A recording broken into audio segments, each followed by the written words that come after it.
আগে খাই তারপর রিভিউ দিই। ও মাই গড, এটা সত্যি অনেক মজা। আমার মনে হয় মধুপুরের মধ্যে সুন্দর একটি রেস্টুরেন্ট শাকিল কিচেন, তাদের হচ্ছে নতুন একটা খাবার আইটেম অ্যাড হয়েছে, সেটা হচ্ছে কড়াই মাটন খিচুড়ি। তো হ্যালো টাঙ্গাইলবাসী, মধুপুরবাসী, যেটাই বলেন, কি অবস্থা সবার? আসসালামু আলাইকুম, আমি তোমাদের ঝুমাপু নতুন একটা ব্লগ নিয়ে হাজির। তো সকাল হতে না হতেই খবর পেলাম যে নতুন একটা খাবার অ্যাড হয়েছে, সেটা হচ্ছে কড়াই মাটন খিচুড়ি। হ্যাঁ মধুপুরবাসী, খবরটা কিন্তু খুবই টাটকা, গরম গরম। তো না এসে পারলামই না, তো খেয়ে একবার দেখে আসি টেস্টটা কেমন। আর হ্যাঁ, মধুপুরের মধ্যে কিন্তু তারাই হচ্ছে কড়াই মাটন খিচুড়ি নিয়ে আসছে শাকিলস কিচেনে। তো এদিকে ভাবি আর আমি হচ্ছে একই সেম ড্রেস পরে চলে গেলাম। তো এই শাকিলস কিচেন রেস্টুরেন্টের লোকেশনটা হচ্ছে মধুপুর থেকে জামালপুর রোডে একটু সামনে আগালেই হচ্ছে 3 তলায়। তো ভিতরে গিয়ে জেনে নিব যে এখন হচ্ছে সত্যি কি নতুন আইটেম অ্যাড হয়েছে কিনা। ভাইয়া, শুনলাম আজকে নাকি শাকিলস কিচেনে নাকি একটা নতুন একটা খাবার আইটেম অ্যাড হয়েছে। জি, আমাদের এখানে আছে হলো বিফ কড়াই খিচুড়ি, মাটন কড়াই খিচুড়ি, এই দুইটা আইটেম আছে। তো নতুন একটা কিন্তু খাবারের মেনু অ্যাড হয়ে গেছে। তো চলে আসুন মধুপুর শাকিলস কিচেনে।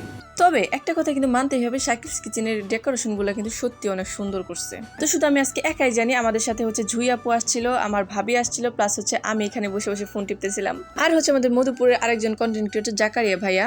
আর হ্যাঁ, এই কড়াই মাটন খিচুড়িটা কিন্তু হচ্ছে আপনারা ডিসেম্বর 15 তারিখ থেকে অ্যাভেলেবেল পাবেন। আর এদিকে কথা বলতে বলতে কিন্তু খাবারটা তারা সার্ভ করা শুরু করে দিছে। জাস্ট ওয়াও, দেখতেই পারতেছেন কতটা লোভনীয়, আর তাদের সার্ভ করাটাও কিন্তু অনেক সুন্দর। সত্যি কথা বলতে কিন্তু আমি খিচুড়ির পিয়াসি না, মানে আমি খিচুড়ি বেশি একটা পছন্দ করি না, বাট এই খিচুড়িটা মুখে দেওয়ার পর আমি তো পুরো খিচুড়ি লাভার হয়ে গেছি। আর যারা খিচুড়ি লাভার আছেন তাদের তো কোনো কথাই নেই, কি আর বলবো ভাই। ফার্স্ট টাইম যেহেতু আমরা টেস্ট করছি, ভিন্ন ধরনের একটা স্বাদ পাইছি। বিশ্বাস করেন, আমি যে এই খাবারটা নিয়ে যে এত কথা বলতেছি, সত্যি কথা বলতে সত্যি খাবারটা অনেক মজা ছিল।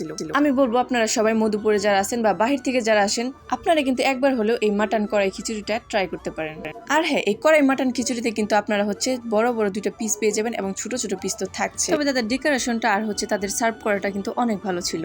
আমি তো প্রথমে ভেবেছিলাম যেহেতু নতুন একটা আইটেম, তারা কিরকম না কিরকম হবে, বাট এটা মুখে দেওয়ার পরে সত্যি অনেক মজা লাগছে। এই শাকিলস কিচেনে কিন্তু আপনারা আপনাদের ওয়াইফকে নিয়ে বা আপনাদের ফ্যামিলি নিয়ে বা আপনার গার্লফ্রেন্ড নিয়ে আসতে পারেন, অনেক সুন্দর প্লেস। তো কড়াই মাটন খিচুড়িটা কিন্তু ভরপুর অনেক থাকে, মানে একজন খেয়ে প্রায় শেষ করা যাবে না। তো আমি এই রেস্টুরেন্টে কিন্তু এই নিয়ে প্রায় 4 বার আসলাম। খাবারের কোয়ালিটি কিন্তু বেশ ভালো। তো এদিকে হচ্ছে আমাদেরকে ড্রিঙ্কস দিয়ে দিল। তো কড়াই মাটন খিচুড়িতে আপনারা কি কি পাচ্ছেন সেগুলো নিয়ে এখন বলতেছি। এই কড়াইটাতে ছিল হচ্ছে লেবু, কাঁচামরিচ, একটি ডিম পোস আর হচ্ছে বেগুন ভাজি, সালাদ তো থাকবেই, যেগুলো আমাদের খিচুড়ি খাওয়ার সময় অলমোস্ট লাগে। তো এখানে শুধু কড়াই মাটন খিচুড়ি না, কড়াই বিফ খিচুড়িও পাওয়া যায়, যেহেতু হচ্ছে এটা আপনারা নিজের মতো কাস্টমাইজ করে নিতে পারবেন। অনেকেই আছেন যাদের হচ্ছে বিফে অ্যালার্জি, গরু মাংস খেতে পারে না, তারাও কিন্তু মাটন কড়াই খিচুড়িটা ট্রাই করবেন। এখন অনেকেই বলতে পারেন ঝুমা পাকান ফুড টাপি হয়ে গেছে, প্রমোশন করা শুরু করছে বা হচ্ছে রিভিউ দেওয়া শুরু করে দিচ্ছে। আসলে কিন্তু না, এটা হচ্ছে আমাদের মধুপুরে দেখে এখানে আসা। একটা কথা কিন্তু না বললেই নয়, সবার সাথে দেখা হয়ে বা সবার সাথে মিশে কিন্তু সত্যি অনেক ভালো লাগলো, অনেক সুন্দর একটা সময় কাটলো। তো আজকের ব্লগটা এই পর্যন্ত। কে কোথা থেকে দেখছেন অবশ্যই কিন্তু কমেন্ট করে জানাবেন। আর হচ্ছে সবাইকে কিন্তু দাওয়াত রইল শাকিলস কিচেন থেকে। তো আজকের মতো এখানে বিদায় নিতেছি, দেখা হবে নেক্সট ডে। আল্লাহ হাফেজ।